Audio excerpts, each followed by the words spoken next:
You ask Tiger to solve. This deals with linear equations with one unknown. The final result is x equals 11. Let's solve it step by step. Simplify the expression. Group like terms. Simplify the arithmetic. Group all x terms on the left side of the equation.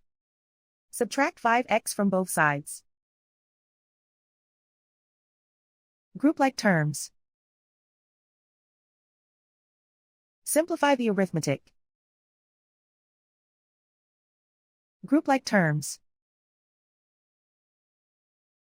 Simplify the arithmetic. Group all constants on the right side of the equation. Subtract 5 from both sides. Simplify the arithmetic.